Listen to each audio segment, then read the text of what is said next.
It's that time, so come on down. We're walking in the dog pound. Road D-O-double-G, Dogg and Casio. Talking shop, reminiscing on a flashback. Hall of Fame name with a legacy that's long. That's the legend of the Armstrongs. Questions get answered, oh, you didn't know? Let's start the show.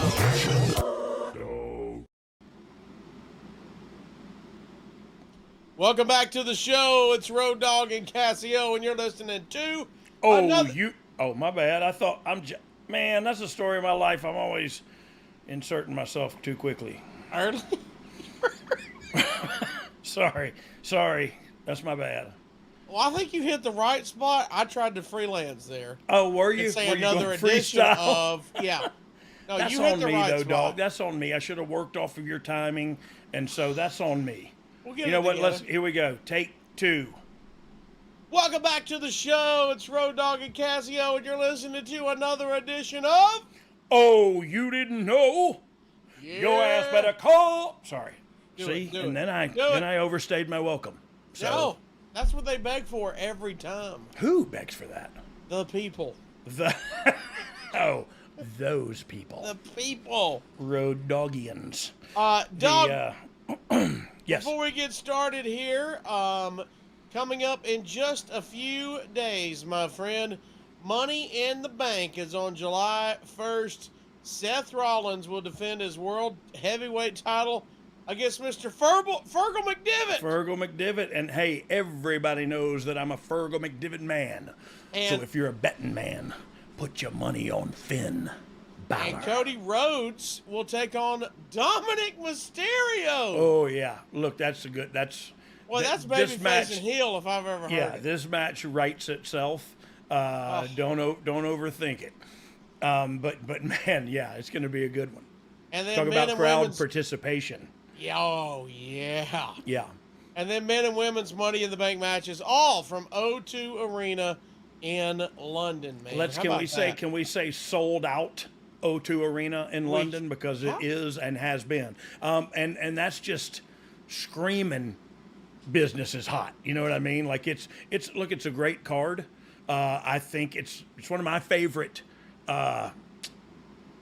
premium live events of the year, just from a vantage point of a lead rider kind of thing. Like, I've talked about it before on here. This really can make a person and have a great story. And I thought Becky touched on it the other night on Raw in her promo about this. This is one of the most important people in the company, and that's true. You know what I mean? Like that. If that's the right person, and it's the right person buddying up against the champion, like I think that's storytelling. Yeah. You know what I mean? With a huge opportunity to tell a great story for the next 9 months. You never wrestled in O2 Arena, right? I have. You wrestled. did? Yeah, a bunch of times. And I think, and Dom, you look this up, I think me and Billy and Hunter like saved, I want to say the Shield put Undertaker through a table. Wow. And then me and Hunter and ran out there. I don't know. I may be Ooh. making that all up, but it sounds all hot, right? What's that arena like? Because I've only heard about it. I heard it was a great venue, Yeah, and yeah. just It is. It is. But you know, it's. I don't know. I love a smaller venue, and you know, working closely like I am now about specific, you know, with specific venuing and stuff like that is. Man, I find that especially when business is hot right now, a 7,500 seater will rock your world as far as live event attendee. You know what I mean? As far as me paying my money and going in there, man, it's going to be such a positive. We just had one in White Plains. It just makes me think about that. It was just such a hot show, and it's like 7,500 seater. And so it's a huge arena, and it's very cool because it fills up with hungry fans. The UK fans are always really good. But you gotta play with them with kid gloves too, because if you're gonna try to do something creatively that they're not gonna like, you might want to kick it to next week in Wichita. You know what I mean? you've talked about it before. They're a smart crowd, and they're Yeah. very into it. Yeah, very into it, and they're gonna do what they're gonna do. And And if you're cool with that, with every creative decision, like we're going off the air like this. Like I remember during my time is when we put the title, we beat Jinder Mahal and put the title on AJ Styles over there. And I'm not sure if that show was recorded or not, but I think we even did it, even though it was recorded, knowing it was going to get out. It was such a great atmosphere to do it in, and we never do stuff like that. So it was a lot of reasons to do it, in my mind anyway. I'm sure.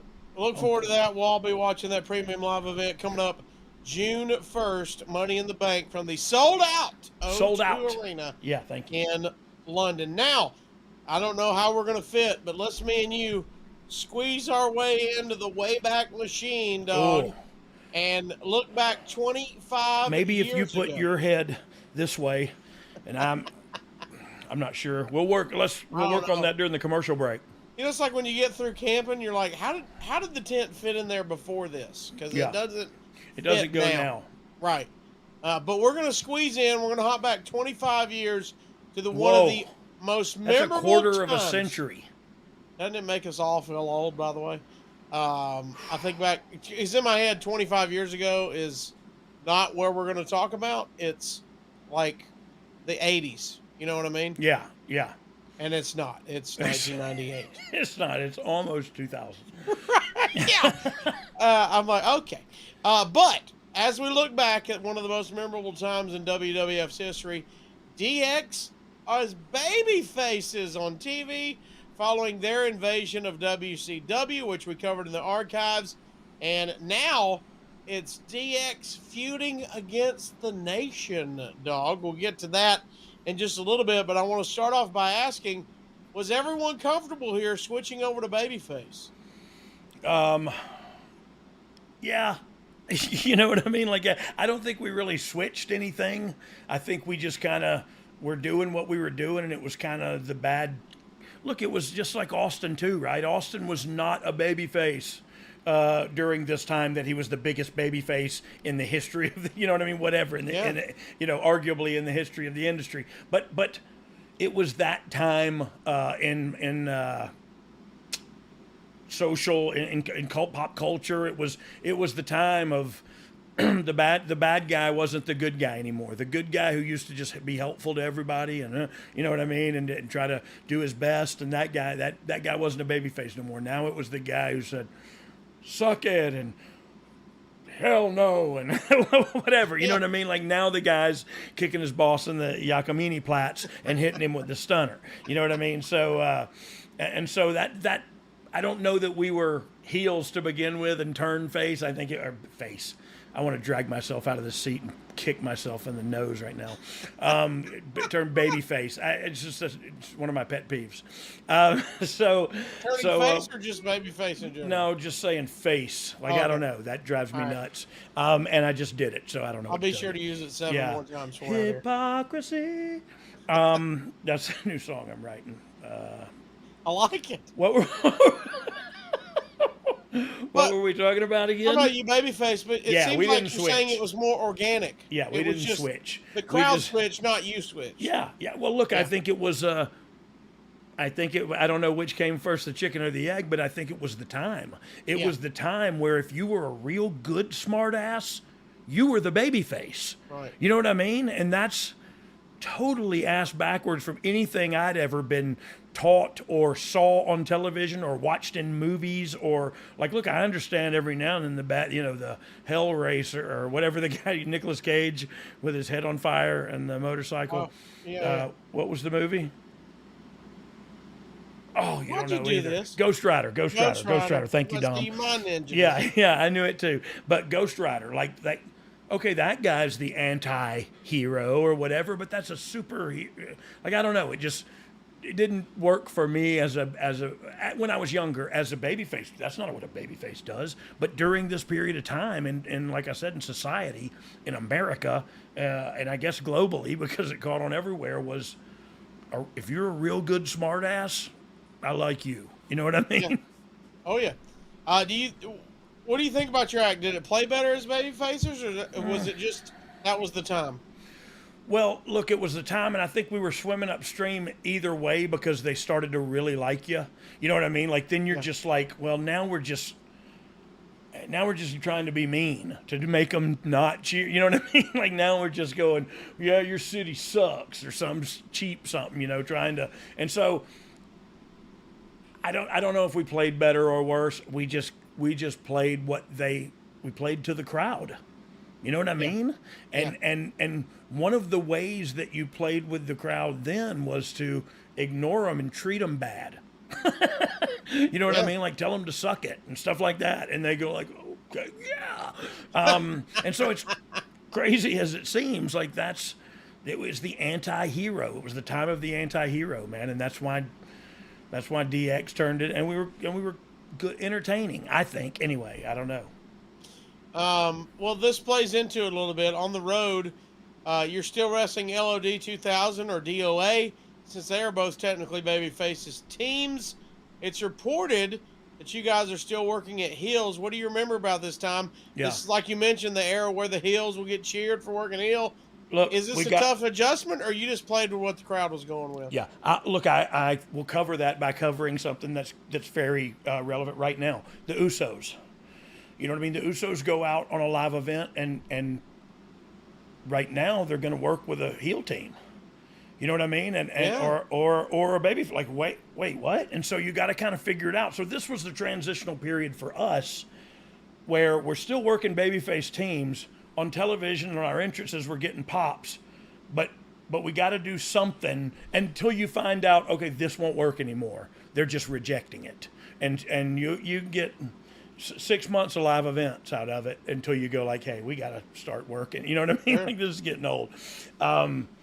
And so it's, it was it was the transitional period from and how do we work and who do we work? You know what I mean? Also, let's get into this. Owen Hart joins the nation, and the feud with DX is on. Yeah. Dog, what'd you think of Owen being in the nation? Was he a good fit in your mind? Perfect.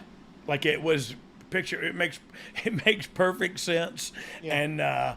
And it's picture, like, I don't know. It couldn't be any better if you ask me. And he's the perfect guy. Like, I don't think any other white dude could have made it work.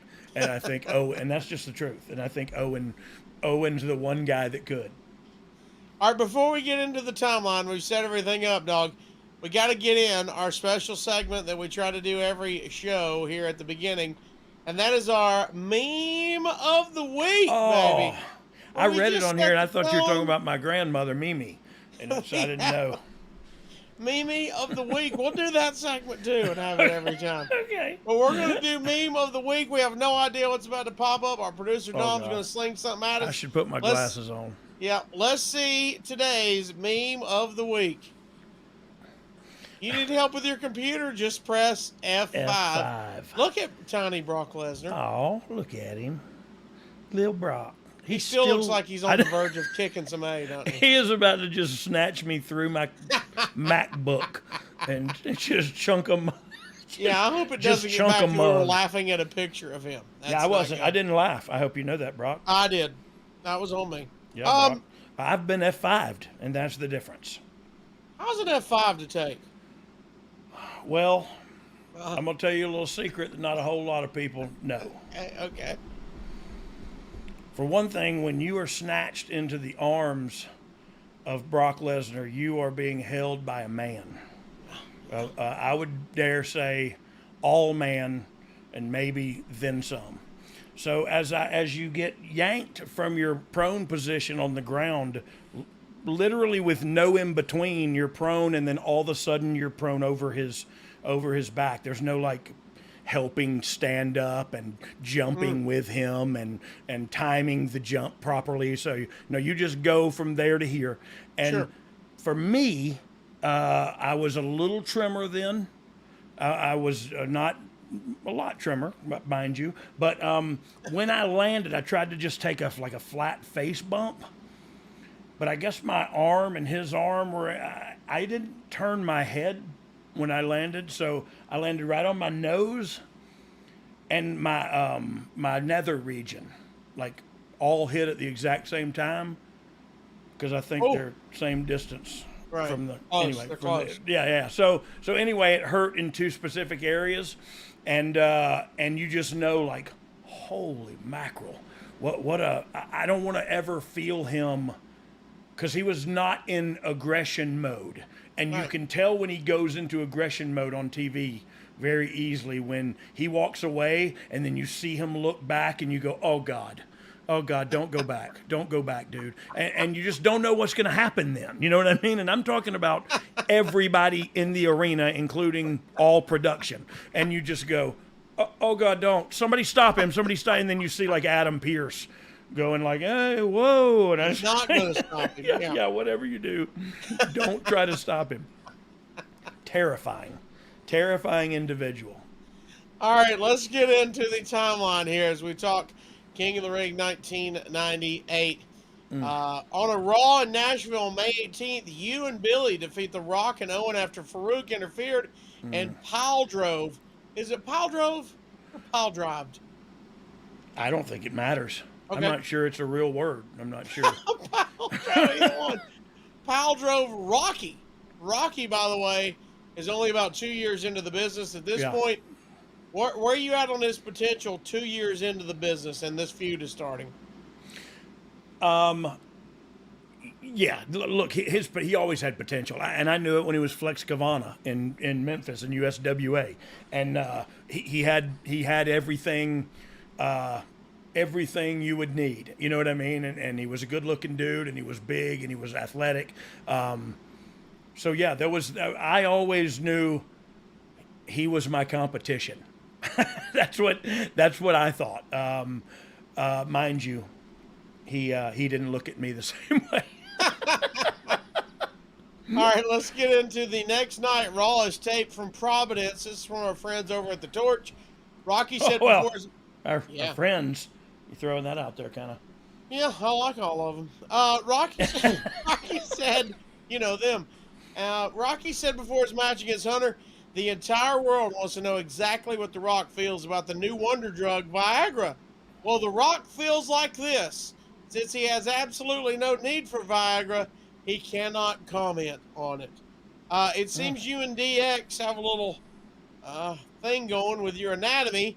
If you smell what The Rock is cooking, I'll tell you what, Triple H, The Rock is standing right dead smack in the middle of the ring, and he's got something nice and hard waiting for you, and it's called the Rock Bottom. Dog, this is full-blown attitude era. Rock Bottom. I don't have any idea what you're talking about, to be quite honest with you. I mean, everything he said was grammatically correct and sounded good in the sentence. He was going to hit him hard with that finish. You know what I mean? And he said, come on down here. I got something for you. It's hard. It's called a rock bottom. So it all makes sense. So we're not What pushing was the attitude about it? all. It was a rock bottom. It's a move. Yeah. It was not. He's an attitudinal character, if that's what you mean. I mean, the only slide I'd give him is, it's probably Blue Chew promo code Dog. But besides that, on the show, you work on Shotgun by teaming with Billy to defeat the Midnight Express of Bob Holly and Bart Gunn with Jim Cornette. A lot to unpack in that sentence, as Conrad says. First off, was it odd for Billy and Bart, Dog, to be on the opposite side of the tag team match? Well, those are some big old boys right there, brother. Well, God almighty. That's a lot of meat. You show them.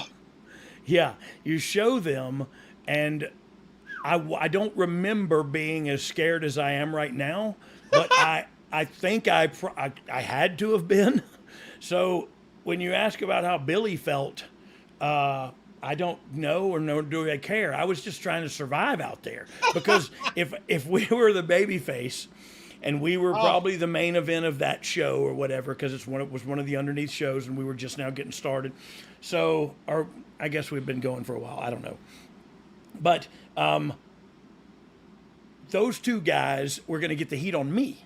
You know what I mean? They weren't going to beat Billy up. They were going to beat me up for half the match, and I was going to tag Billy, and he was going to give him the what for. You know what I mean?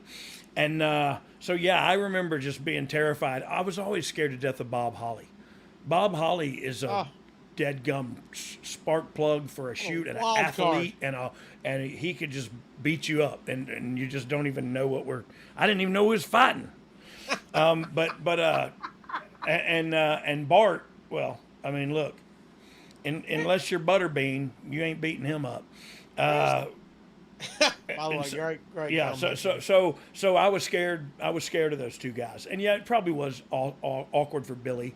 I don't know why I stuttered. I'm sorry. By the way, you've been around both gentlemen. I've had the pleasure, luckily, of meeting Billy a couple times, but I've never met Bart. Looking at that, he looking at that picture, he was as big as Billy. I mean, in the picture, he's bigger. Yeah. Well, and his shoulders, because Bart's a man. You know what I mean? Yes. Like, just like Billy. You know what I mean? When you see Billy and you see Bart, you go like, oh, dude. You know, that when you say like strapping cowboys and stuff, like that's them, man. In my head, that's Crazy. what we look like. Look at that. No, that's not what we look like at all. Okay. All right. Okay. If you showed just their butts, that'd be close. We'd be closer. While we're looking at this picture, dog. While we're looking at their butts. What'd you think of the whole NWA New Midnight Express gimmick? Well, there was a lot to unpack it there. Like you said a second ago, like it was holy mackerel, Bart Gunn and Bob Holly being managed by Jim Cornette, and they're the new. Yeah, I think they're dead in the water. You know what I mean? And you can take that line out of the notes because I stole not because of them, but just because of the gimmick. Yeah, no, not because of them at all. Because both of these guys are top tier athletes, and there's no two ways about it. And so, what has nothing to do with them. I think it's look. You want to give Jim Cornette a microphone on a weekly television show, and I would want to do that all day myself. You know what I mean? So I understand the thinking and the reasoning. And look, we got these two guys that are great. We'll put them together. We'll do that. I totally understand it, but it also feels like you're going out there with a ball and chain around you. You know what I mean? Like this is what used to be cool, so we're doing it again. And it just always, Dom started his period. No, wait, what does it say?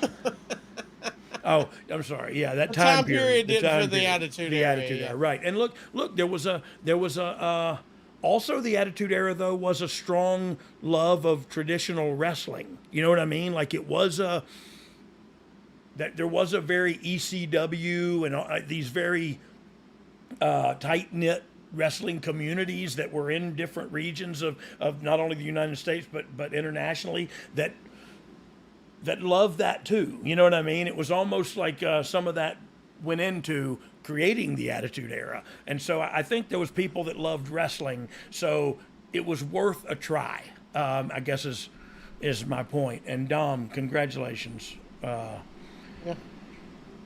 You're growing up right in front of our eyes, you know? Beautiful young woman. At Over the Edge in Milwaukee, the Outlaws would team up with Hunter to take on Owen, and D'Lo Brown. Who do we face? I don't know. Somebody.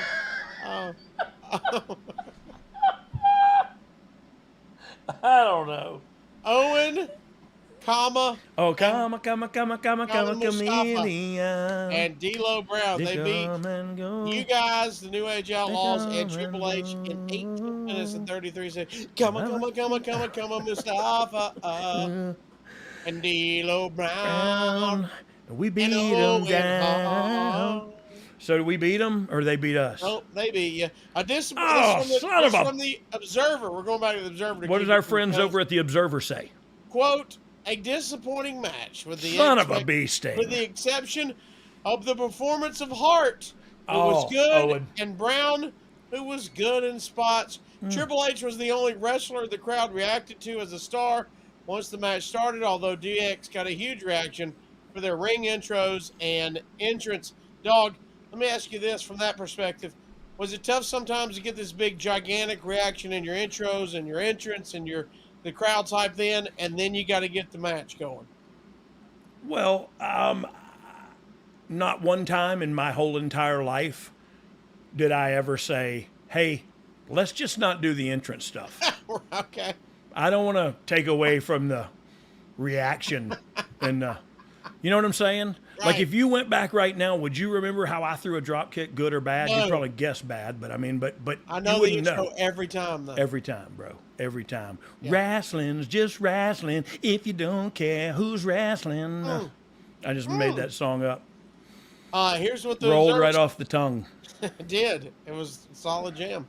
After a boring match, they had a pretty good finish, with China getting involved and attacking poor Mark Henry. Brown got a spike, pile driven onto. See, I don't know which word we're using now, so I'm Make pile up a driven different that one. time. Pile, So I went pile drove last time. pile drave. Pile driven this time on a No, tag go title pile belt. drave. Pile drive. Just make up your own, and we own it now. You got Pili Drivi, as the French say. Whoa, excuse me. Well, I caught that in 2004. It was bad. It was Do bad. not get Now Pili they just got a Drivi. shot. Pili Drivi, buddy, burns. Yeah, now they got a shot, but then you just had to sweat it out.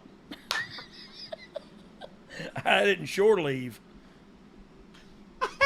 Sure. 91. We were on San Diego? we were on deployment in San Diego. So Dominic has written, I feel like a woman, and then Yeah, he's underneath growing it, up. just to make us understand, he said it was Shania. I was saying, Yeah, we got it. we Yeah, we get know. it. You feel like a woman. I got it. We got it. I don't even care what our listeners think. I'm just poking fun at Dom. That's all we're doing, by the way. I'm just kidding.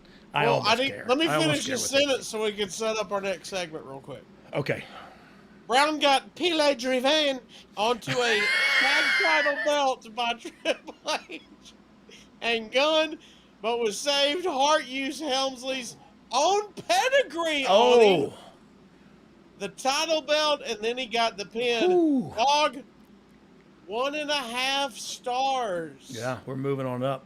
But guess what? The Observer might have given you 1.5 stars, Mr. Brian James. Yeah, But but it's time for our 5-star segment of the week. I have no idea what this is, but it sounds like it should have been built bigger with a graphic or a... Yeah, I feel like can you make our faces move, Dom? Here, Like, no, let's just do zoom this.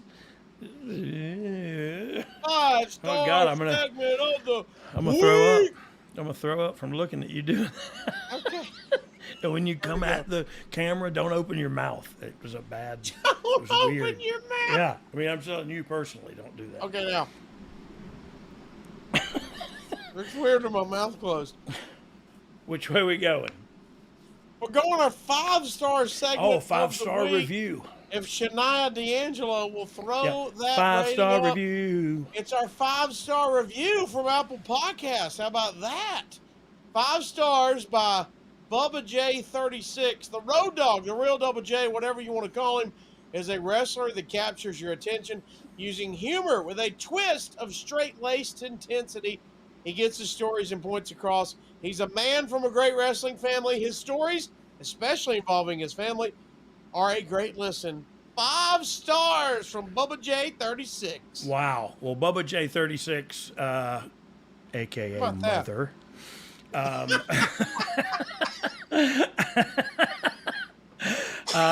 Oh, man. Thank you for that. That's How about humbling. that, dog? And I'm gonna be perfectly honest with you. Look, the Observer is our friends. You said that earlier, and I jabbed, and it is a friendful, a friendly jab that I get hot at every now and then.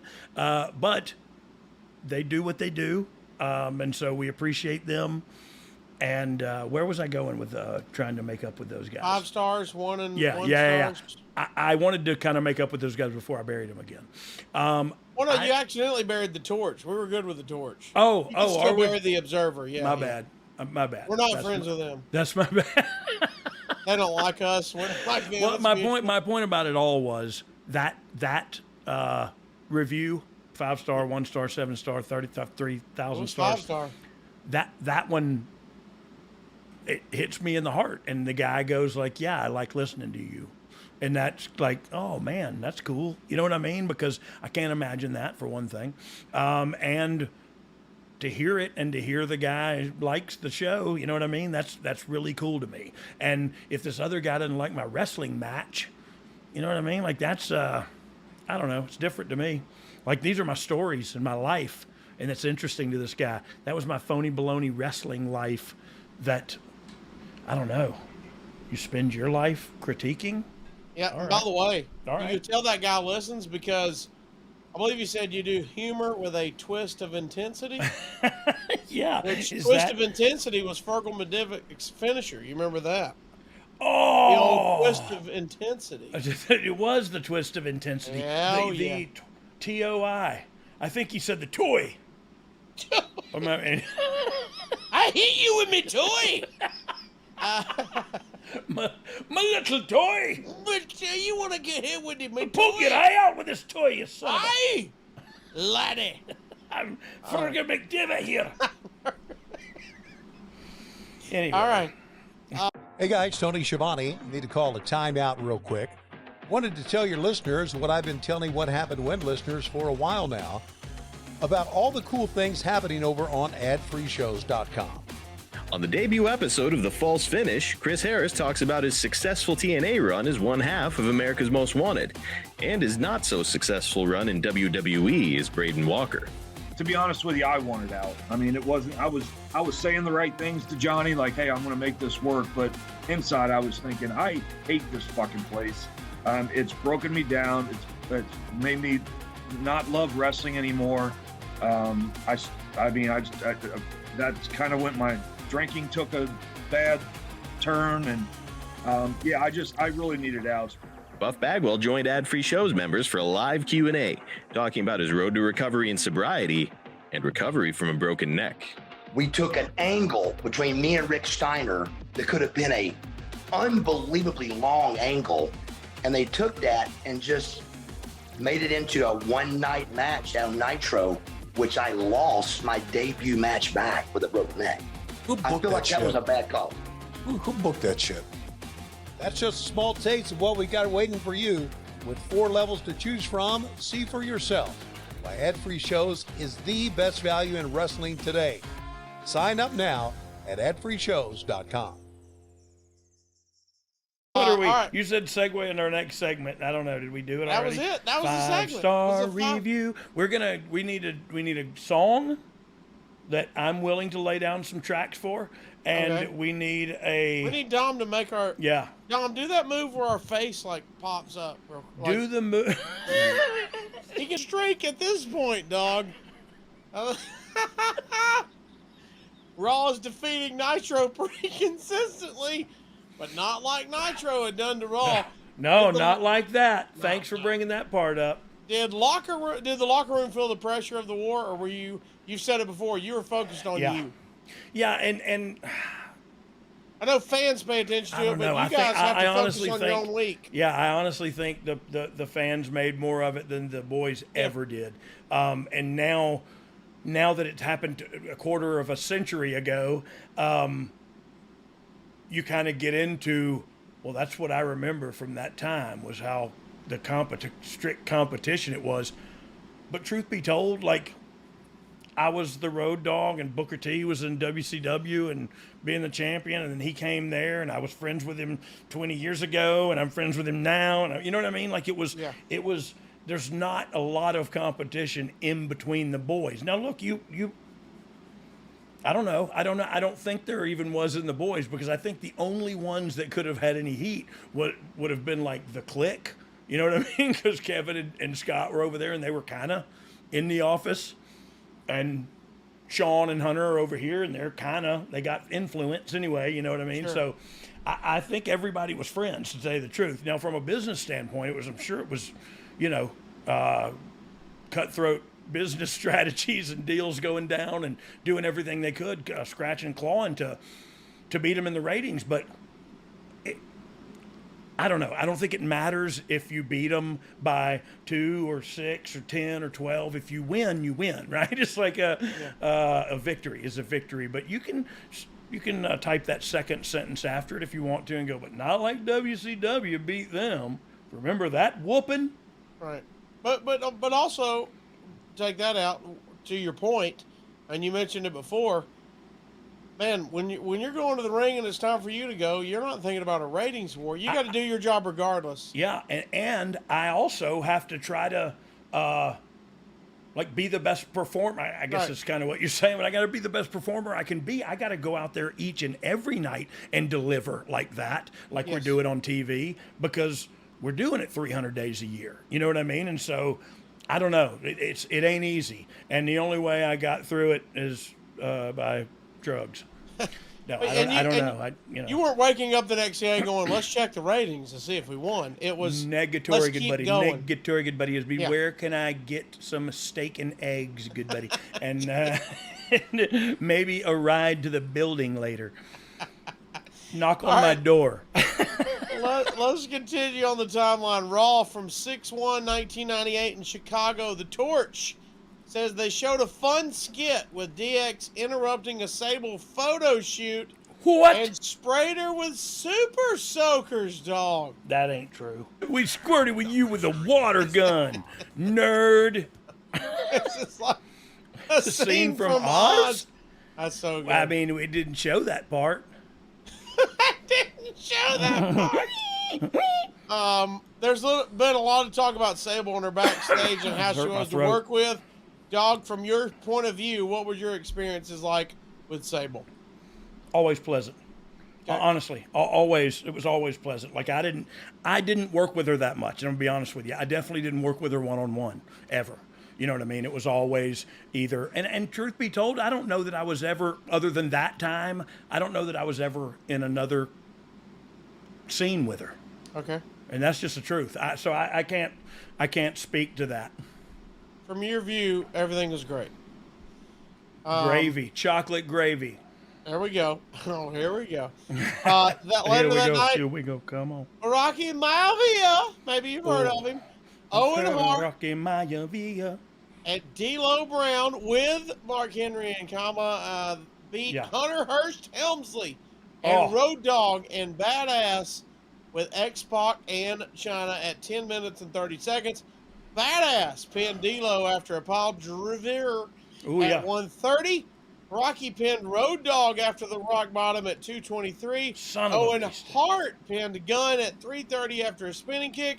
China came to ringside as they cut to commercial. Hunter pinned Rocky at 10:05, making it Owen versus Hunter. Ken Shamrock then came to the ring and interfered. The Nation jumped him. Dan Severn wearing a suit. Came down to make the save. Severn and Shamrock had a stare down. Ross said, "This ain't the Octagon." Hunter was mad at Shamrock for causing the DQ loss. Dog, it felt like you guys in some combination were working together a lot on TV. What do you think about this time? Well, look, it's great to have two decent factions that are rising and on opposite sides of the roster. And again, I always talk from a vantage point of the creative team or the lead writer, because look, that's where I just work. So I forgot about how to wrestle and I've just learned how to write a show. But like, so when I think about that, I think, holy mackerel, they got four guys that can work. They got four guys that can work and a muscled woman on the outside. Like, the sky's the limit with the ways we can do this. And you're right. We were on TV with those guys and around the world with those guys on live events. And so you're probably going to ask next, like, what I thought working with Mark Henry was like when he first started. I was not. I was going to say, do you have a good Dan Severn story? Oh, no, sorry. Okay. I actually don't. I knew Dan, but I don't think I ever worked. That's as probably close as I came to being in the ring with him as well. Tough dude, brother. Yeah. Dude. I'm glad I didn't, because I'm not a tough dude. Like I slap my leg and stuff, guys. So you were talking about Brock going into aggression mode. I think Dan's there all the time. Yeah. He kind of appears that way in his eyes. I know it's like looking like at a leopard. You know what I mean? Like the leopard looks at you in a way where it knows and you know too. If that cage wasn't there, bro, I would eat your liver through your anus. I was like, wait, what? Dan, Dan, what's Boy, the matter with you? What a way to start that meal. Just get me in a Kimura or something, you freak. Right, just punch me and then be done with it. Just knock me out. I don't know. Continuing on from Raw on 6/8/98, Rockford, Illinois. You've got DX here. There's a clip of DX in NYC appears. Oh, yeah. Don't know I if we got a have that story or about not. this, too. I don't know if you want to show it. Hey, so let me tell you what happened. That was amazing. Let me tell you what happened there. And this is a straight-up truth. We were 4 minutes light on a taping of Monday Night Raw. Okay. And so they literally called Hunter and said, hey, if we send a crew with you guys, will you guys stay an extra day? We'll get your rooms and stuff. We'll drive you around, buy your food, take care of you. Will you stay an extra day and just give us some material we can piece together as a package? And so they filmed that, and then they got it together for the next week. Wow. Airing, and we literally didn't have one person from creative with us. We didn't have anybody. Like, it was us just walking and talking and having fun. And it's one of the most memorable times I've had as a wrestler in my life, and it had nothing to do with wrestling. But we literally, it was almost like we had carte blanche to do whatever we wanted to in New York City. And as you saw, even police officers didn't have a problem with it. You know what I mean? So it was a great time. How long do you think you were out there that day? A couple hours? 3 Oh hours, yeah, no, 4? yes, 6 hours probably. I mean, we were around, and in all honesty, I bought some illegal substances, some contraband from a person, and then I told X-Pac that I did it, and he said, "Well, you got a microphone on, right?" I was like, "Oh shit."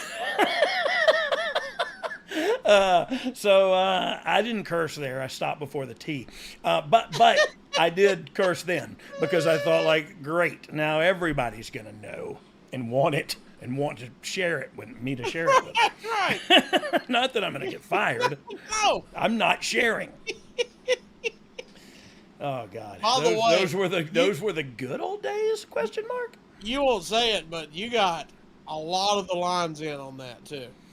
Yeah. Well, You were in charge there. I felt. well, and so it wasn't in charge, but look, it kind of always was that way with me and Hunter, and I don't think it's in charge at all. I think it's just, look, I'm out there. I'm a little more,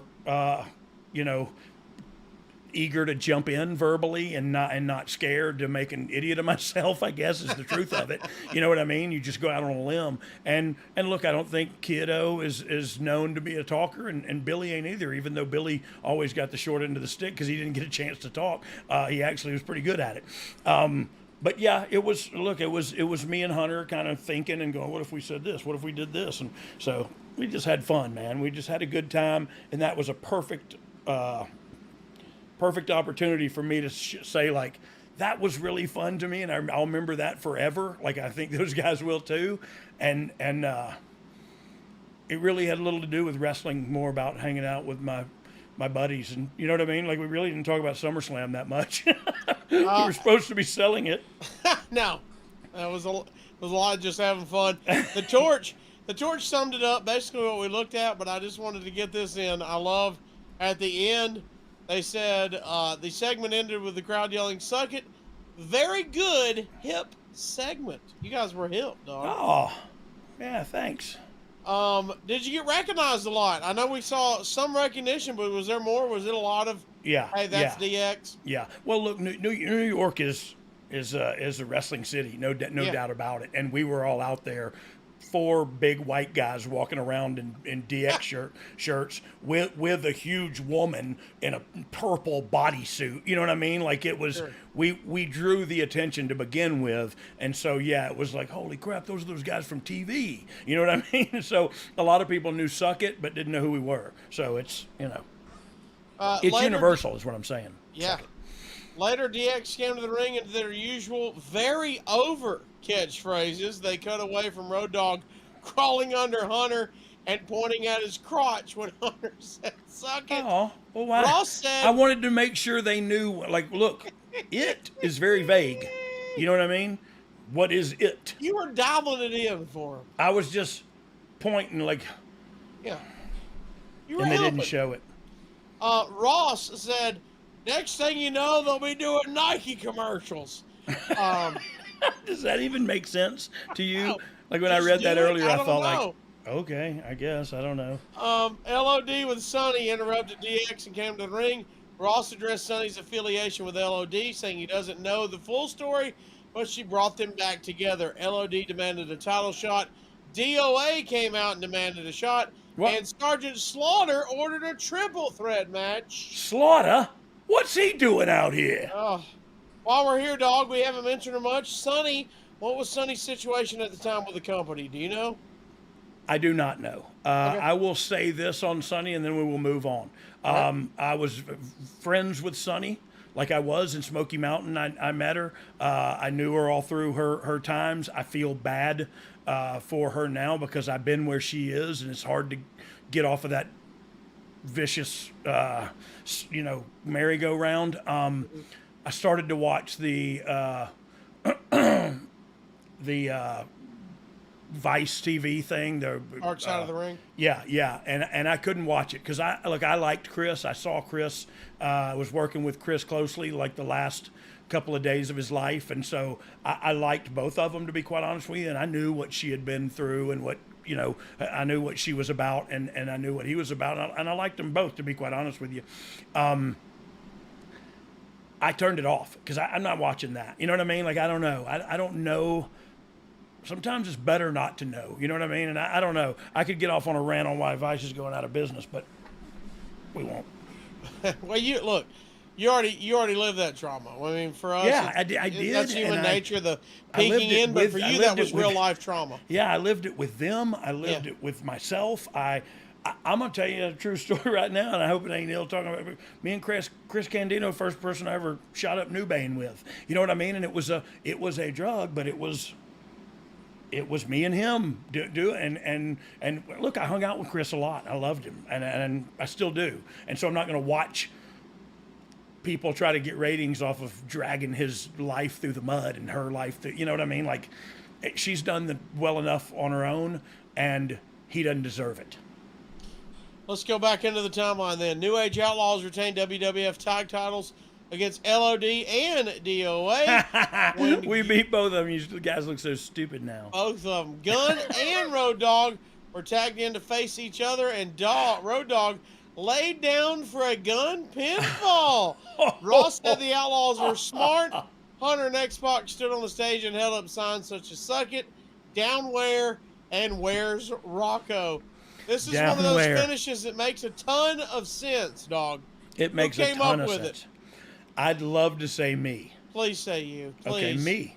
Okay. I don't know, so I mean, we could say me if you wanted to, but until somebody disputes you, it's you, right? No, it seems to me like it was one of us, even Hunter or Sean, or you know what I mean. Like it was somebody spitballing, and it got sent up the flagpole. You know what I mean? And they were like, and it also depends on who was selling it to Vince. You know what I mean? Who's selling this finish to? And it could have been Pat Patterson. This finish has Pat Patterson's name written all over it, and so it's totally could have been Sean. I don't know. I'd love to say it was me, man, but I just don't think it was. It's a great swerve. It's something you don't see much. It's awesome, and we're a young, hip team that's growing and gaining popularity, and it's a great way to get out of a title match. You know what I mean? You don't have to beat either team. You know, you don't have to beat LOD. LOD's big, and DOA is huge. Twins, we don't beat anybody. We get one over on you, and again, that's the babyface in this time and era. You know what I mean? Is the one that cheats and get away with it and then shoots them a bird as they run away. At the Dallas House Show in June from the Torch, D-Generation X, Hunter, X-Pac, and the Outlaws beat LOD 2000 and Drozdov and Vader. The DX intro was the most entertaining portion of the show. The fans chanted along word for word with first Road Dogg's introduction of himself and Badass, then Hunter's mocking of Michael Buffer, altered for the occasion with "For the thousands in attendance and the millions not watching at home because this is not a televised event." Boy, you guys are having a blast here. Well, I mean, for one thing, it is a live event, and I believe live events, and I still believe this is my philosophy today, and my business strategy is have fun. Have fun. You're gonna wrestle. The bell's gonna ring, and you're gonna have a match, and it's gonna ring again, and you got to get out of there because the next match is coming up. So have fun, and that way the people are let in a little too. You know what I mean? Like, how do you? Because they want to get in so much sometimes that they just elbow their way in. You know what I mean? And it's not warranted or wanted. But if you let them in and you bring them in, then you got them. And I got them no matter who I face. I got them right now. You know what I mean? I've grabbed a hold of every one of them, and they're on my team right now. And so now, what do we do once the bell rings? And who gives a crap? Wrestling.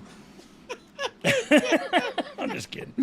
I love wrestling now. I watch wrestling for the wrestling, and I don't know if that's fans smartening me up to enjoying the art of it, or me going through this Renaissance transitional period where I was an old wrestler and stuck because I'm quasi old, so I'm stuck like no, you gotta sell the super kick, you young whippersnapper. And so I'm in between all these things, and I'm coming around to, man, like this the wrestling is really good now. Like it was okay back then too, but it wasn't what it is today. That's for sure. The work rate, the moves, the athleticism, the risk, just crazy now. So yeah, I find myself watching wrestling now to watch the wrestling. Let's get into your wrestling match here after that big intro. A wild match featuring crotch chops by Vader and a fine performance by X-Pac for the short time he was in the ring. China and Drozdov hooked up for the finish. Vader and Hunter were in the ring while the other 6 were fighting outside. And Vader did the Vader bomb on the Hunter with the referee distracted. China got into the ring behind Vader and gave him the dreaded uppercut to the crotch. To the old safest way. Safest way. The old Pile Drive. The safest way. Yeah, say safest way to Nick Patrick. Will he get it? If he don't, I'm wrong. So. All right, if you are a fan of ad-free shows, watch on the next episode with Nick Patrick. I'm saying safest way. Okay. Oh, there's another one. I'll spit on another one here in a minute. Okay. Nick Patrick. And then at the end, Hunter then gave Vader the pedigree and scored the pin. Dog, what a heel finish here. You've got China doing the uppercut to the crotch. Yeah. You guys are the most over baby faces on the roster after Austin. This is surreal. Like you've touched on before, this has got to be surreal from someone who grew up in the business. Like you said earlier, if you're telling people to suck it, like in your dad's era, you are definitely the heel. You're going to get killed for one thing, but and you're probably arrested for you're also the bad guy. And now, and look, it's again, you're cheating. She snuck in and cheated, hit him in the scruples, and then he did the pedigree on. It was totally a heel finish that everybody loved because we got away with it. The little smart-ass guys got away with it. Double J, Jeff Jarrett, here to tell you a little bit about the nonstop savings happening over here at SaveWithConrad.com. Are high credit card balances holding you down on the card? If you're looking to give a guitar shot to your credit card debt or give your home the push it deserves with some upgrades and remodeling, you need to go to SaveWithConrad.com. That's right, SaveWithConrad.com. Conrad and his team are routinely helping My World listeners save $500, $600, $700, even $800 a month. Oh, did I mention you get to skip your next 2 house payments? Take a cue from The Last Outlaw, because if anybody knows how to get the bag, it's me.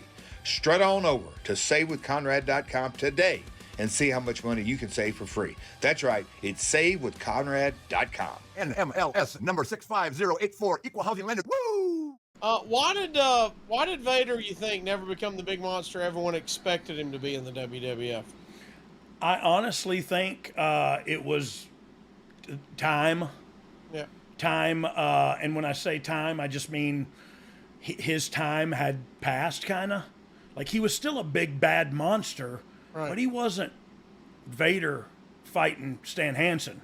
You know what I mean? That was a different man. Yeah, that was a different man. And look, Ain't nobody beat Father Time yet. You know what I mean? So there was a lot of guys like that. I think Phil LaFawn, I think Doug Furness, who I kind of broke in early on in Smoky Mountain with, and not Smoky Mountain. I think it was USA Wrestling in Knoxville. But just knew Doug all my life. But like it was opportunities that these guys went to Japan, went all over the world, and kind of made names for themselves in the industry. What they didn't do was make names for themselves on domestic television. You know what I'm saying? So I don't think they were wasted years at all as far as your career goes, because they were making money and making a name for themselves in Japan. And then when they got to the WWE, WWF at the time, it was just too late. You know what I mean? Like, and that's nobody's fault. That's nobody's. That's not lack of effort on anybody's fault. But it's, you know, you're on the down slope. And like, I'll never forget, I thought Vader was the baddest dude in the world. That's why I was so scared of him. Whenever we got in the ring together, you know, first couple of times I was terrified. And it's because I watched him come out. I watched him put those horns down on this thing. I watched him back up and and the smoke fly out of that thing, and everybody in the crowd freak out. And then he went out there and he beat people up, man. And it was, so cool.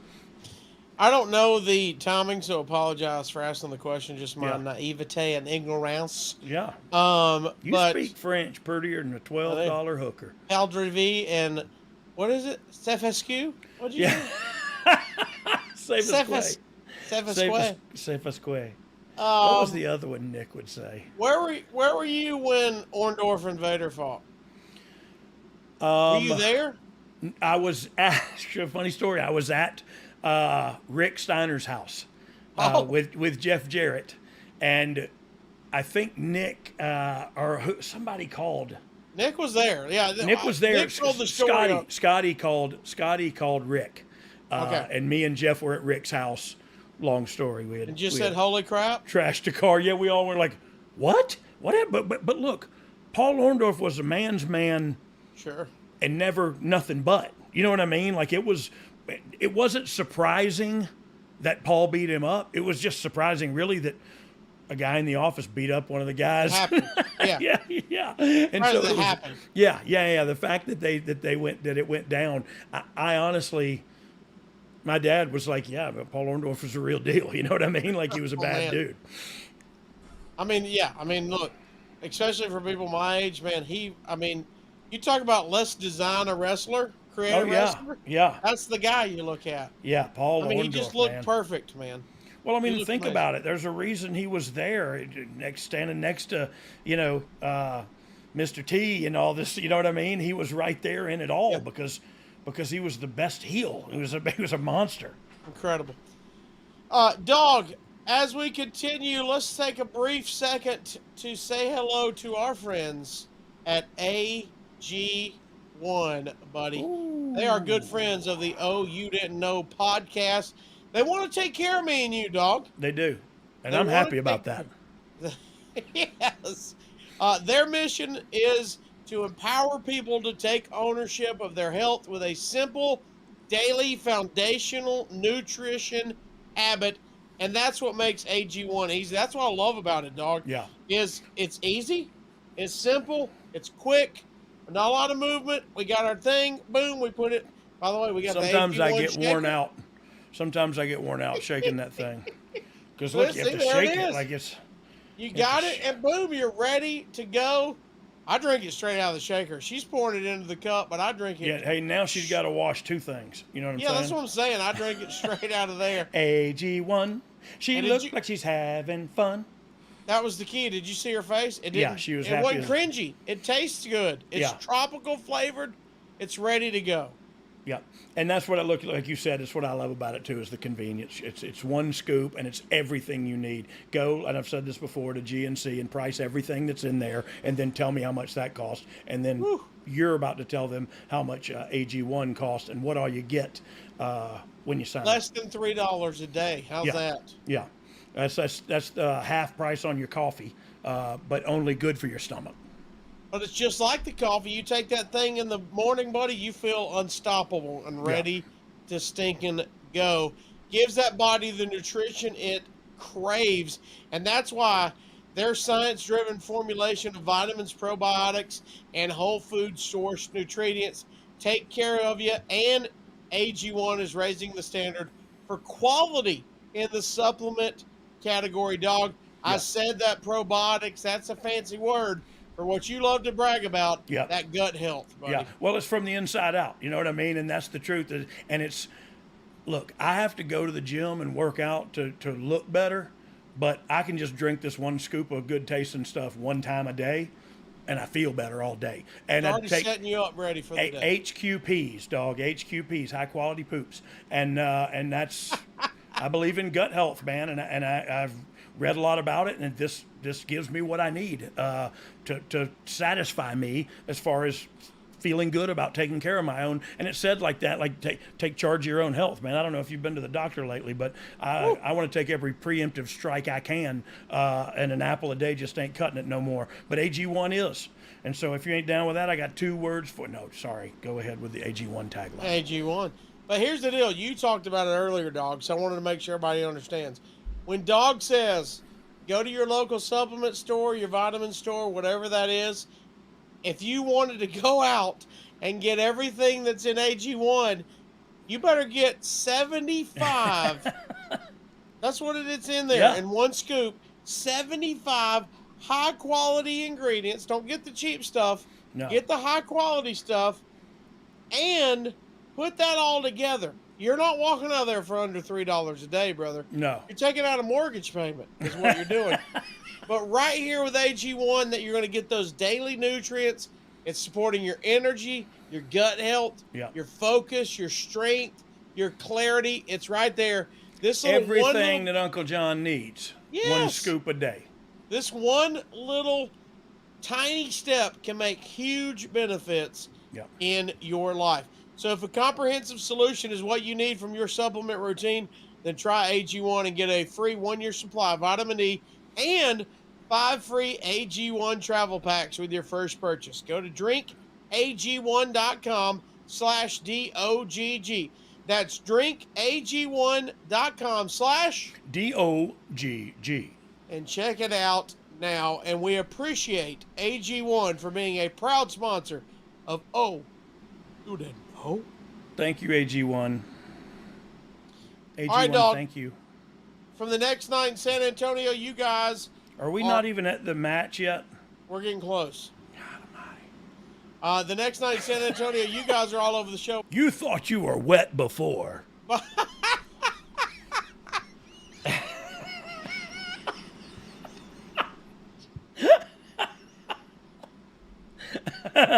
I know what you're laughing at. By the way, you thought you were wet before. Oh. By the way, I had one of these. They would get you super soaked. Hey, they'll get you. I'll get you that. They'll get you. We hit everybody. So they get that segment, dog, and then they came back with DX dropping knowledge. Oh, how about that? This would be interesting. I was svelte. I was long and lean. Every young man's dream. Huh? Oh no! I was a lot of fun, by the way. Yeah, we did just have fun. Some of it's corny, but some of it's forny. You know what I mean? I feel like now, I don't know if I did then, but now looking at it, I'm like, they were trying to pop each other. That was all. 100%. Yeah, 100% trying to pop each other. That was nobody wrote that stuff. They were like, hey, we're going to put you guys in this room. That's why I always say, like, Russo wrote us into scenarios and we acted our way out of them. And so that's another example of that. Now, whether that was good or not is going to be debated, but it was on TV, so suck it. Here's the match, finally, because you guys are all over this night. You've got two segments. What is this on? This is King of the Ring, the show?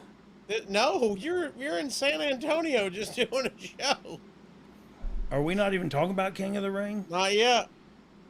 We're in. Well, is it an 8-week build? What are we doing here? We're about to speed up here. Are you ready? Yeah. Yeah, we're getting ready. King of the Ring first round. You ready? Yeah, heck yeah. Okay. King of the Ring first round. Triple H beat X-Pac via countout 5-14. China threw a groggy X-Pac back into the ring at one point, but showed objectively by throwing Hunter back into the ring a few minutes later. In the end, Rocky interrupted over the house mic from the upper deck. Meanwhile, Owen Hart crotched X-Pac on the railing ringside. Hunter almost got counted out as he checked on X-Pac, but in the scene out of a war movie, X-Pac yelled at Hunter to get in the ring. Go on without me. Leave him at ringside so they both don't get eliminated Oh, from the that's tournament. another great finish. I think, like I read that in the notes, I didn't remember it. I think that's awesome. Like, how do you do that? Like, we got to fight each other. Yeah.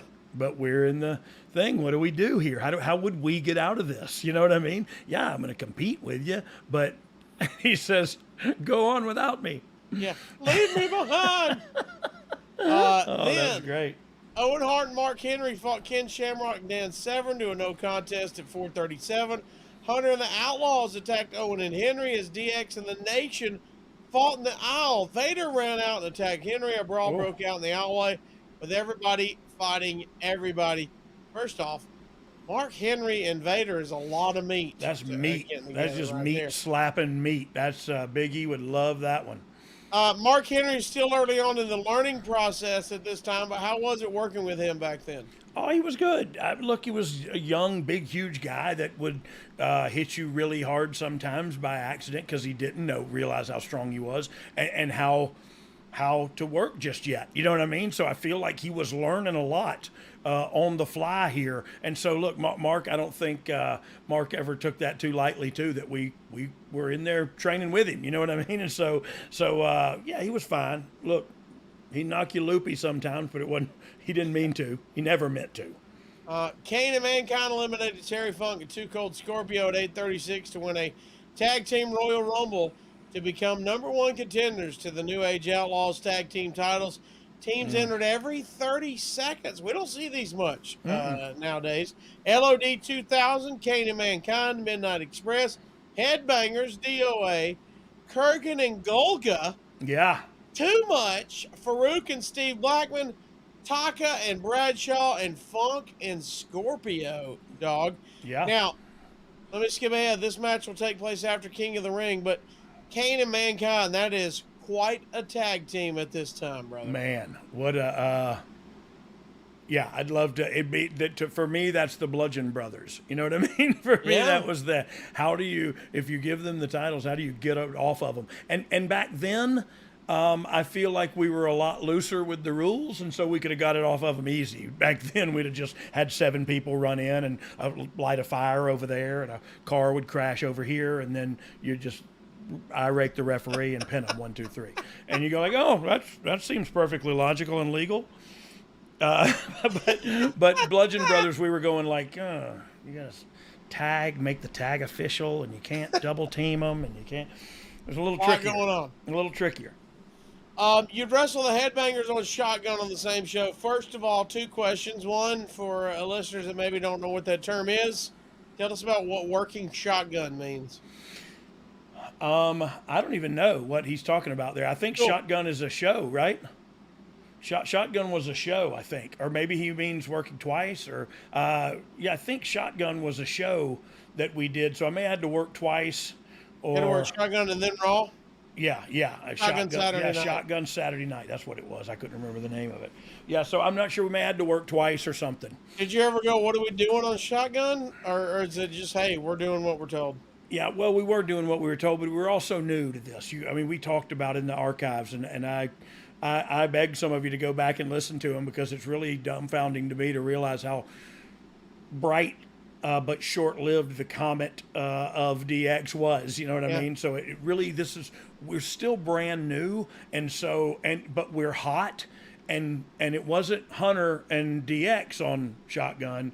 It was the Outlaws. You know what I mean? So it was the Outlaws that you heard it in the Star or the Torch or the Inquirer, whoever we read out of, said they only reacted to Hunter as a star because so far that's who was the star on there with Sean and getting all the TV time. We had just joined them. Hunter or Kid had just come back. You know what I mean? Now what are we doing here? So.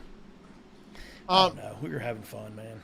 There's also a tease of Southern Justice and Tennessee Lee watching the match Yes. What'd you think of the rechristened Southern Justice? I loved the idea. I love the people. I love all three of the individuals we're talking about right now. So I wouldn't have cared what they called them. You know what I mean?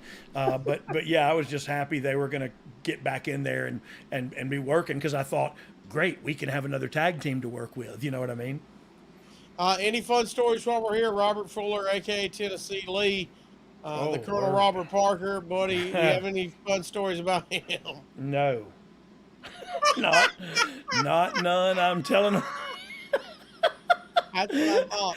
Hey, You do have stories. Oh, They're just not all coming to light, my friend. long stories, long stories, and yeah, I'll tell them to you later. But I ain't telling you nothing now. Great guy, great person, Legend, big guy. Hey, Tennessee stud. really good friend of my father. When my father and him were peers, like me and Billy were, like me and Jeff are, like me, you know what I mean? Like me and Kid. Just cool relationship with people that you've had intricate relationships with in this industry. My dad and Robert Fuller quit promotions together and went to be champions in another promotion, and they were tag team friends, or they were tag team champions all over the South, and they were real friends. You know what I mean? So I've known him since I was in the 5th grade. And that's the truth. I've known him since I was in the 5th grade, and saw him not too terribly long ago. And he still looks great, and still is just as funny as ever. And you know what I mean? He's just great. And of course, Tex and Shanghai, or I call him Tex and Shanghai, Mark and Phineas, or Hog and Pig, or whoever you want to call them. I don't know, man. They were just great guys. I've spent some time living with them in Atlanta, and spent me and Tex, Midian, lived together in Memphis, working in the Memphis territory. So, yeah, I love those guys, and I thought, man, if they can get up and running, we can have a feud with them, you know? If I'm not mistaken, you saw them when we went to Dallas. Yes. And it was fun. That was the first time I'd ever seen y'all interact besides on television. Yeah. Oh, yeah. And, buddy, you could tell y'all are boys. You looked like it. No time had passed. A lot of laughing, a lot of inside jokes, a lot of everything. It was super fun as a fan. Me has only seen you on television, and then seeing that, I was like, those are some dudes right there. They've seen some things together. And we, yes, we have, and beat each other up, and we've just had a good time our whole lives, man. I love those two guys. All right, next up, Raw from Austin is taped, and you would lose to Kane. Oh, son of a bee sting. He would eat you up. The only offensive move was a top rope clothesline, and he didn't even sell it for you, dog. Do you have any issues with a match like this? Do you have any issues with Kane at this time? Not with Kane. You know what I mean? If it's anybody else, I would be like, okay, like you're really not going to give me anything. But I think this works with a guy like Kane. Kane's I think the it big also monster. and I think it also works in the story. Like, oh, the Outlaws can't beat these guys. You know what I mean? Like you saw what Kane did to half of them. You know what I mean? So I think there's reasoning behind it. I think stuff like that, when there's a reason for it, it makes it mean so much more. Well, let's talk about this interesting part of the timeline for you. You work a one-off for Power Pro Wrestling right before King of the Ring, which you don't even have a match announced for. And you put over Brian Christopher on the show in Memphis, Dog. Yeah. We haven't talked a lot about Brian Christopher. What can you tell us about the King's late son? I loved him. I loved him like he was my brother. And because he was like my brother. And we were both crazy, and we were both drug addicts, and we both lived life to the fullest, and gone too soon. Another one of my friends gone too soon. And I haven't lost a bunch of them that close. Because me and Brian were close. Me and Brian were like brothers to where we would almost fight after matches and stuff. You know what I mean? Like that passionate with what we're talking about. And we were just the same, I think. We were cut from the same cloth. And so, yeah, really, really loved. I mean, you guys have a lot in common. You're in the business. Your dads are in the business. You're coming up now. You're making your own name for yourself. And his dad and my dad made money together too. You know what I mean? In this business. And actually Brian and I drew money. It was the first time I ever realized, oh wait, the the story on top is what draws the money, and then it matters if I started learning that stuff. You know what I mean? Like, I didn't know none of that. I grew up around wrestling, but it was around wrestling when you didn't take your kids to wrestling, and I wasn't even smart till I was like 12 years old. And by smart, I just mean I knew wrestling wasn't real. You know what I mean? But I was 12 or 13 when I found that out. You know what I mean? So my dad kept us at arm's distance a lot. So I didn't know the intricacies or the inner workings of the business side of it. I just knew what I loved about the athletic side of it. You know what I mean? The actual in-ring performance side of it. So Brian and I had some USWA title stories down there, and went to a cage match in Nashville, and it was up from 2 months before, and it was just like cool, like, oh man, we did it. You know what I mean? We brought some people out here to see us. It felt good. As a fan, he was such entertaining to watch. He had incredible charisma, man. Yeah. Whenever he's on screen, you just go, I gotta watch this guy. I don't know what's about to happen. Yeah. He's gonna make me laugh. He's gonna put on a hell of a show in the ring. We're just gonna have a good time for just a few minutes. So, Lord only knows what happened behind closed doors. Gone too soon, like you said. Gone too soon. That's for sure. Let's keep it going. Steve Austin and Undertaker are both hurting a lot going into the pay-per-view because of their injuries. They have to cancel 2 house shows in Oklahoma City and Tulsa, and even a show in Boston. When shows are canceled, especially with 2 big guys like that, you talked about, guys at the top of the card making the money. Yeah. But Dog, when shows are canceled like that, how does that affect you personally? Travel's different. Is pay different? What's changes for you? Well, the pay would be, it's very different now how it all works now. But back in the day, it's very we would have got paid a lot of money for those. Now I don't know if they're talking about the shows got canceled or if the talent had to cancel from individual shows. I'm not sure which he's reporting from. But it would have meant they canceled the whole show. Oh, okay, yeah. It would have affected my payday. You know what I mean? Yeah. But I was getting a downside guarantee, so I knew I was going to make at least this.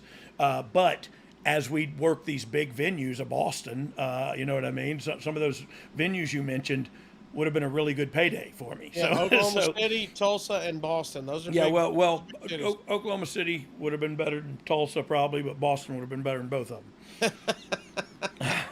Are you mad, or is it almost I can take a day off? I'm good. Yeah, I'll move on. Keep I can take a day off. Go. I never seen this much money in my life, and or this much cocaine, and so let's go.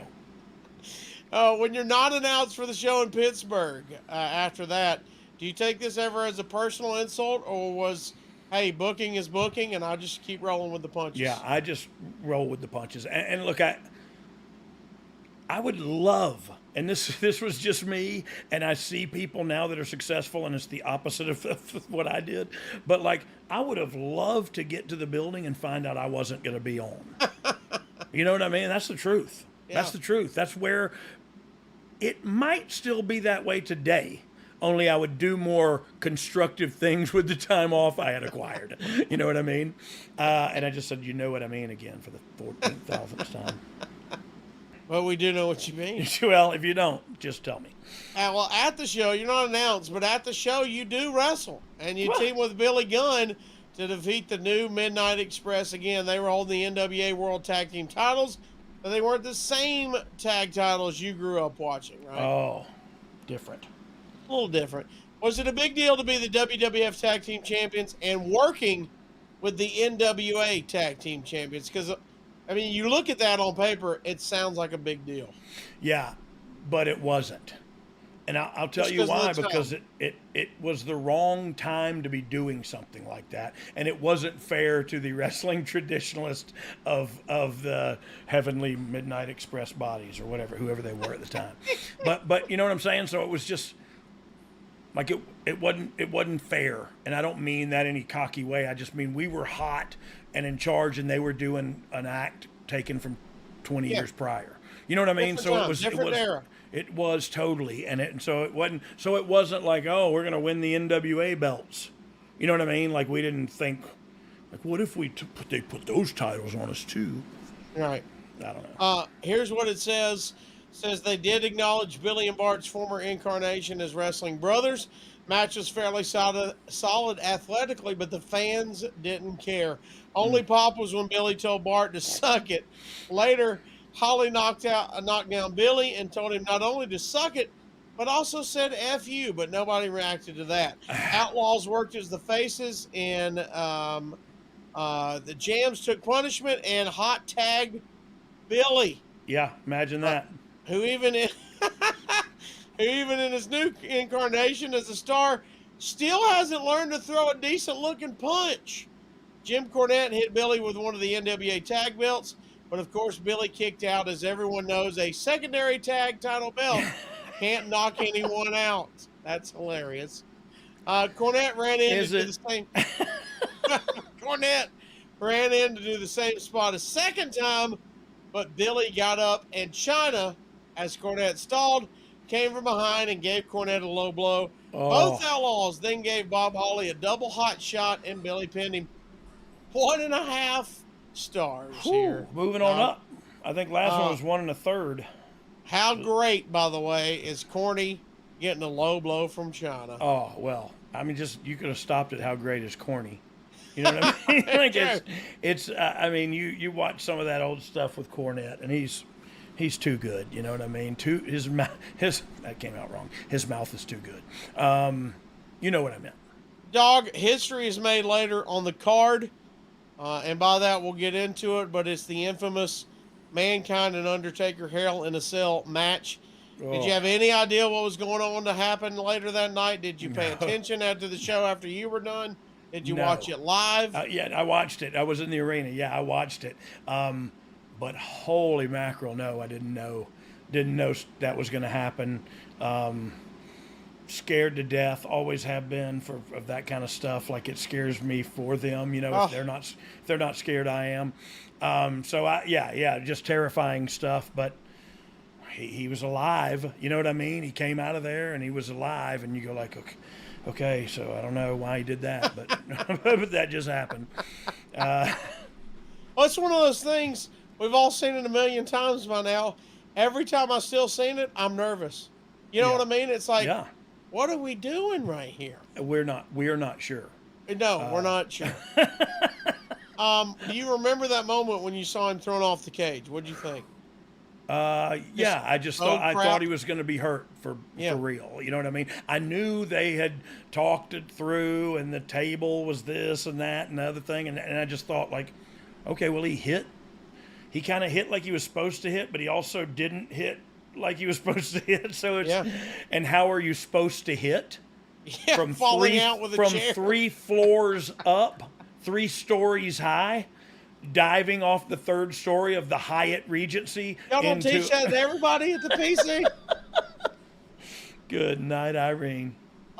Did you check on him afterwards? What happens? What do you remember afterwards? Yeah, and I think this was the one where there was like tacks through in his nose from his mouth. Like, how did that happen? The whole deal. Oh yeah, in his nose, the whole deal. Crazy, man. I'm so glad that he's here today and functioning and sharp as a tack, and you know what I mean? Like, it's just incredible to see what the human life, the human body will go through, and the will to live, how strong it is, man, because he's remarkable. As you look back on it now and think about your feelings, Dog, this has got to be one of the hottest the business was as you could ever remember, right? I mean, everything is going perfect here. Everything. And you just to prove that we're all, we don't have a life and we're all wrestling nerds too. We all talked about, this live event that you screenshot and shared with me and our producer, Dom. Incredible. And it was like me versus Billy Gunn or something. And it was, I forget what building. Oh, it was the Gund Arena. Cleveland, in Cleveland, in the Gund Arena. And there was 15,000 people in there, and it was just a house show. It was a house show. Yeah, yeah. And by the way, Stone Cold and Taker are going at a house show. Yeah, that was the main event, right? Whoa! And it was like that, man. It really was. Like, Billy would go out there, and we'd just look out. We'd always watch the first and second match together. We would just kind of be out there with our gear on or whatever, but kind of not really ready to go, but half-assed, and watch the first couple matches and see what people were buying. You know what I mean? Or people want to see shoot, headlock, takeover, tackle, drop down. You know what I mean? Do they want to see the wrestling, or do they want to see me go to lock up and stop and get a microphone and go, hey, suck it, or whatever? Right. You know what I mean? Like, do they want to? What are they buying? Do they want the ha-ha? Do they want the physicality? What do they want? And so we would know how to structure our match after the first or second match and go, okay, this will work, so we'll leave that. We can take that part out, whatever. And so Billy would look and he'd go, is that empty seat right up there? Like, I don't know, Billy. Are you bitching about one empty seat in the Gund Arena? Like, 15,000 seats are filled, but that one bothers you? But he would like, yeah, I'm not going out. He would turn and walk away. He was always such a jerk. Bless his heart. He was a big jerk too. He's not that way no more. As we get to fan questions, we got some good ones. Make sure you interact with us. If you have a question about this or maybe one of our other upcoming topics, be sure to comment in the YouTube comment section. Hey, comment in that YouTube section, like he said. Yeah. Why don't you listen to him? Let's get to some fan questions. First off, Yambag Jones. Oh, Yambag's coming back around. He said, Dog, how many zeros would have to be on that paycheck for Dog to even entertain the idea of falling off that cell like Mankind did? I wouldn't do it. Even in your most prime, never. Not in my most prime ever, and there wouldn't be enough money to do it. And that's just me being chicken, I guess. I don't care if you call me that. Like I'm not. It's not like I'm going to lose sleep tonight, but that's just not something I would do. I don't know. Man, I've seen it a million times. You see them crawling across that fence. Oh yeah. And the zip ties will start popping, and you're like, oh my gosh, here we go. Here comes bad stuff is about on the premise. Yeah. Which one was this? Was this the one he went through the thing, or did he go off through the table? And the chair fell on him. Oh, so this is when he went through the top of the cell. Yeah. I'm sorry. I thought we were talking about both of them. That was all the same. Oh, okay. My bad. That's how insane it is. It both happened that night. Oh my God. Went off. Remember they put him on the stretcher for a little bit. He came back. He's got his teeth knocked out. He don't know where he's at. Terry Funk came out to check on him. It's chaos. I do remember all that now. Oh my God, I thought those were two separate bumps. No, two separate bumps the same night. That's how insane that night was. Yeah. Pretty incredible. What did Terry say when he came out? Are you dead, pal? Hey, Mick, how's your back? How's your back really act? I don't want to alarm you, but you got a tooth in your nose. What are your teeth is in your nose? I don't know why I turned into Cactus Jack. My tooth was in my nose. Okay. KJ Roscoe hit us up. KJ. At You Didn't Know Pod, at Brian R.D. James, at the Casio Kid. He said, Dog, there are a lot of managers or people in your corner at this pay-per-view. I think they're called valets. Who's your favorite personality? Tennessee Lee, Head, China, Jim Cornette, Paul Bearer. I tell you what, well, China's my personal fave, of course, but Paul Bearer would come in close second. Strong. Human being. What a human being. And he wanted to know also, if Casio would have been in Rock's corner, would he have beat Ken Shamrock? I think so. Yeah, I mean, I think that's an obvious. That's a no-brainer. I'm pretty sure I would have been the deciding factor. Yeah, I mean, that's like I said, no-brainer. Real Thick Shady, the author. He's thick shady and he's the thick titty. I don't know. Are you other thick shadies or just being shady? I'm just 6 and 80. He said, Dream Hell in the Cell, the Outlaws versus who? We already said you don't even want to be in a Hell in a Cell. No, why? It's hard. You're not climbing up there. The ring's all hard already. Woo! Then they put a cage around it. So let me think about that. You know who I would like to do, though, for real? Probably the Usos or New Day. And only from... The Usos. Yeah, and only from seeing those guys have Hell in the Cell tag matches and seeing the ingenuity and the creativity that they laid out, I would just love to try to do that because look, I ain't out wrestling nobody. That's for dang sure. So how can I knock them out with some cool crap? John Wright wants to know, when you think back about that night, was there a vibe in the arena before Hell in a Cell, normal atmosphere, or was there a different feeling in the air? You know what? Pay-per-views were always a different feeling, and they really were. Like it was everybody got the pay-per-views was where it was for real. Like it was like, hey, don't do that on TV. Save that for the pay-per-view. You know what I mean? Like it was stuff that was then it was looked at differently. Now it's kind of morphed into it's just another show, and so you do. And truth be told, you want to do your great stuff on TV now because the TV rights are so expensive and so such a prominent part of our revenue, and so. You don't want to share, so you don't want to not do all your crap. You want to do all. Sorry, I'm cluster brabbed here. You want to do all your good crap all the time. You know what I mean? Because now there's just a lot of shows every year. And back then it used to be we were just getting to these more than just the big five. We started doing okay. Now we're doing in your houses, and now we're doing whatever. Yeah. So it got weird. Mad Dad wants to know, Mad_Dad 360. Mad Dad. We met him before. He says that you didn't know pod at Brian R.D. James at the Casio Kid. Dog, what was the sickest bump you ever took? And we ain't talking about off Rusty Keys from the Days Inn at 2 a.m. Oh, you didn't know? I did a lot of those, though. Can we just say that up front? Can we cover that or no? Okay. A lot of those. And sickest bump. So the sickest bump I ever took was it was totally by accident, and it was on the Insane Clown Posse show. What are they called? The Juggalo, the Gathering of the Juggalo. The Gathering, yes. I showed up a little late and really messed up, and my match was literally in the ring. I got dressed, I walked to the ring, I popped up on the thing, and Sean Daivari hit me with a drop kick. I took a bump down, and as I took a bump down, I fell down another like 8 feet because the ring was on a huge stage, and I didn't know it. Oh, no.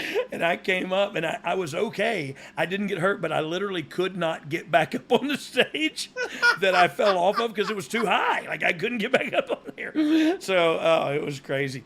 I still have scars. I still have scars for that one, too. What? Scars where? What'd you hit? Elbow? Oh, my hand? shin. My shin just peeled all the way down. Like it must have. It got me right at my kick pad and peeled my kick pad right down the like wood or whatever it was of the stage, and just like filleted my shin bone. Yeah, my dad was there too. I was really proud. I bet he was proud. He's hugely proud. He was like, "That's my baby boy." You're also surrounded by a bunch of guys in clown makeup. Yeah, there were a lot of drugs. A lot of stuff. A lot of drugs there. Dog. In the next few months, we're going to talk about the rest of 1998. But here's the best part, Dog. Next week, we're going to be talking to a friend of ours, one of our favorites. Who? The Blue Meanie. Oh, Meanie, you deserve it. I don't know, but he does, and what does yes. he deserve? To be on our show? All of our adulation. Well, let's get with it, man. I'm excited to talk to him. Too. He is always fun, no matter what is going on. So we and should they have call him. He worked in Puerto Rico as Gaseous Clay. It's not true. No, not true at all. But farts a lot.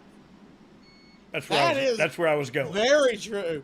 Told my wife Gaseous Clay. Yeah. I should stop talking, right? But I told my wife about him stopping the concert. Yes, you should stop. Okay. We're going to have a blast next week with Blue Yes. Meanie. He has got us ready to go, and I can't wait to talk to the man, the myth, the legend. Amen. The head of BWO. To me, Blue Meanie, always fun. Guys, check it out. We're less than 2 weeks away from Top Guy Weekend 2023 in Huntsville. Wish you could be there, Dog. I know you got prior engagement, but there's still a way for you to be a part of it. Become an annual Top Guy member today, and you can join us in Huntsville June 23rd through the 25th.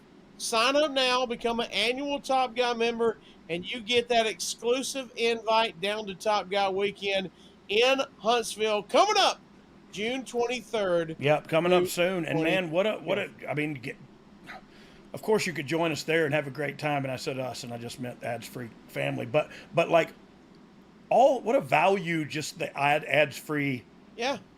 deal is. You know what I mean? Like just so many. Excuse me, so many great podcasts, and by that I mean like so many interesting characters from the wrestling world are all right here under this umbrella, and so Incredible. I don't know, super cool. Yeah, super cool. Also, before we get out of here, if your business targets 25 to 50-year-old men, there's no better place to advertise than right here with us on Oh You Didn't Know. You've heard us do ads for some of the same companies for years. Why is that? Because it works. Because it works, you silly jerks. Send us your stuff and let us put it to work. Super targeted audience, very little waste. Go to advertisewithdogg.com. No event too big or too small, no product too big. If you are an established product, if you're a brand new product trying to hit market, whatever the case may be, go to advertise with DOGG.com Right. and find out more about advertising with us over here on Oh You Didn't Know. Before we wrap up, we've got a couple segments we always like to get to, dog. Oh, yeah. We've got Top Dog, and we've got our Thankful Minute. Are Yeah. you ready, dog? Oh, for Top Dog. Top Dog always gets me. Top You guys Dog, been on me lately. we give you 3 names. You tell us if you are a better sports entertainer than these sports entertainers. Are you ready? I am ready. Number 1, pizza rolls are ready. Number 1, Top Dog, are you a better sports entertainer than Sting? No. Ooh, So this is a close one. can I be honest? You can do whatever you want. Yes. Okay. I'm retracting my first no, but You wavered. I wavered, and I did it because I'm a better sports entertainer than Sting. Facts are facts. That's it. all. That's all. I'm gonna say that. I'm gonna All say right. that, and I want to say it like that just to piss a lot of people off. I love you for that. Because dude. look, is he a bigger star than me? A billion times. But I don't know, man. I don't know. Oh, you It's know. debatable, and if you don't bet on yourself, who are you going to bet on? Am I right? There you go. Are you a better sports entertainer than Shaq? Oh, yes. He sucks. I mean, decent ball player, right? Yeah, sure. Unstoppable. I'm just kidding. Yes, But I'm a sports better. entertainer, I hope I'm but- a better wrestler than Shaq. If I'm not, then I am worse off than I thought. Yeah, I we're was. talking about sports entertaining in the wrestling Yeah, business. yeah. We Even- ain't talking about rebounds. Yeah, and we're not talking about, the desk at TNT where he's a sports and entertainer. You're talking about the wrestling world, sports entertainer. Road Dogg has been. Yeah, you got to get very specific to Yeah, make no, sure no. that me I don't being want him better. to club us to death. No, and look, I've worked with Shaq a couple of times for Manias and stuff. Great guy, for real. And I think he's very entertaining, quick-witted, funny, the whole deal. Like he's a great dude. But I'm a better wrestler than him. I got one of them apply out of the air. Let's see. Are you ready? Yep. Are you a better sports entertainer than Andy Kaufman? No, Woo! he was the master. Man, He was the master. Well, he was committed. I can tell you that much. that man was Probably committed. should have been, but entertaining, funny guy. I'll tell you this. Inspiration for a lot of us comedians who, the funny part is, ironically, a lot of us comedians were wrestling fans. I mean, Yeah. a lot of us my age were wrestling fans, but still, I think they go hand in hand for some reason. Just that creativity and the working the mic and working the crowd and figuring that all out. I think if you're a stand-up comedian and you didn't spend time watching tape of him and what was the other guy? Norm Macdonald. Like I I just love Norm. yeah, I just think you're doing yourself a disservice because they take risk with comedy and they commit and they stay and I mean the go on and look up the thing Norm what does about the like the beetle or whatever it is. I don't even know the moth. That's it, the moth. The moth of the light. The moth. It's the best thing ever. And he, Oh, gosh. and it's such commitment to comedy. You know what I mean? Like, I love that because that's gutsy. Because if it fails, it hurts bad. You know what I mean? Yeah, but they're comfortable enough to dig out of it. I mean, that's it. They love the awkwardness. They embrace the awkwardness. And a lot of I'm people can't do it. envisioning that in my head right now and laughing because Norm's hilarious. Yeah, all his jokes are 7 minutes long for one punchline. You go, all this is doing is building up for a punchline that's not going to be as big as it should be, and I'm still going to die. But yeah, but it always supersedes that expectation because you go like, oh, he's dragging us along for this one, but then it still pops you. You know what I mean? You still go like, oh, he got me. Good stuff. I want to tell a Norm joke. I don't. Okay. Here's one of my favorite Norm jokes. Might be my favorite. City Slicker moves into the country. Do you know this one? I know. City Slicker moves into the country. Young City Slicker moves into the country. He's like, I got to escape the city. I want to get some land, peace, and quiet. Moves out to the country. He's only got one neighbor for miles, right? It's a farmer. One day the farmer's out there driving his tractor around. City Slicker walks over there, waves him down. Hey, man, I'm your new neighbor. He goes, oh, pleasure to meet you. And he goes, man, I just want to introduce myself. You know, I'm new to the country out here, and then I'm from New York City and just excited to be here. And he goes, you know what? Hey, we're having a party tonight over at my house if you'd like to come. And he goes, really? A party? And he goes, yeah, man. Gonna be a lot of drinking. Gonna be a lot of fighting. Gonna be a lot of sex. And he goes, really? He goes, yeah. A lot of drinking, a lot of fighting, and a lot of sex. And he goes, okay. Well, what time does the party start? And he goes, whenever you get there. It's just me and you. Gonna be a lot of drinking. Yeah. That's it. It's just me and you. Whenever you get there, it's just me and you. And of course, Norm delivers it 1,000 times better and said some words I couldn't say. I cleaned it up, but it's just me and you. That's the greatest party ever. Oh. And every time he tells it, I've seen him tells it, he does the end. He goes, they're going to drink. And then they're going to fight him. I know what the joke is. We heard. Yeah, we heard you. We got it. Oh, but it's great.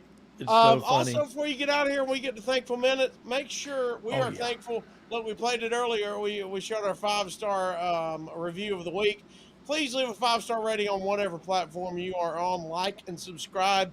We appreciate all that. It greatly helps us. And more than you can ever know, if you like, subscribe, leave a 5-star rating, and drop a comment. If you laugh this time, just say, hey, guys, I LOL'd at this episode. Yeah, okay? because you're all a bunch of clowns. Comment below your favorite Norm joke, your favorite Andy Kaufman segment. Yeah, but comment. Whatever it is. Comment Interact below. with us. Yes, if you're watching us on YouTube, be sure you turn on notifications, youtube.com/DOGG. Follow the show at You Didn't Know Pod. He's at Brian R.D. James. I'm at The Casio Kid. We got a lot of new merchandise. A lot of new All merch. of it's found at boxofgimmicks.com. I don't know what Dom is going to throw up, but we got all kind of new merchandise. Oh, yeah, summer is here, dog. The We got D-O-double-G. tank, baby. It's the mother. Suns- Sorry. D-O-double-G. Yeah, I stopped. Sun's out, guns out, brother. Indeed. How about those tanks right there? Those looking tanks, good? yeah. Me and Snoop Huh? Dogg should be like wearing those tanks somewhere, Woo, like woo. at the Arnold or something. By the way, speaking of... I'm a Fergal McDavid guy. He Yeah. fears no man. He's Fergal McDavid. You did a feels Fergal no- McDivitt when we watched earlier. You went in the bar and said, I named this bar, I claimed this bar in the name of Ireland. But yeah, I need one of them shirts, man. We got to get you that. You gotta give me that also, shirt. Shout out. We do YouTube exclusives every now and then when we can. Yes, good call. And we man. lock it down and we do a YouTube exclusive. That's where we're live, all the way live. You can chat with us. You can hit us up in the super chat. We interact with you as much as we can. And we have some fun. Man, they go off the rails fast sometimes. But I want to get a shout out to Todessy469.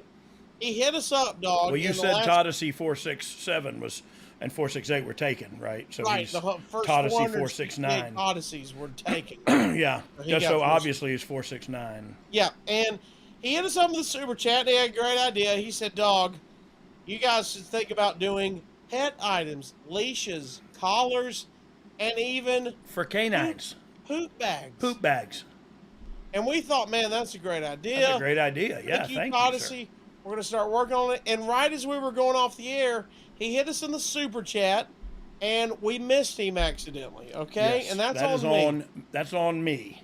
It's on me, It's actually. on Casio. Like You didn't have your said. glasses on, so you didn't see it. But I saw it and accidentally skipped it. But he had it's on Dominic, really. But Okay. I'm going to take blame and be that guy. But I appreciate you, man. his super chat he hit us with was great. He said if we make poop bags, we should name them load dogs. And I was boy, going to call them dog logs, but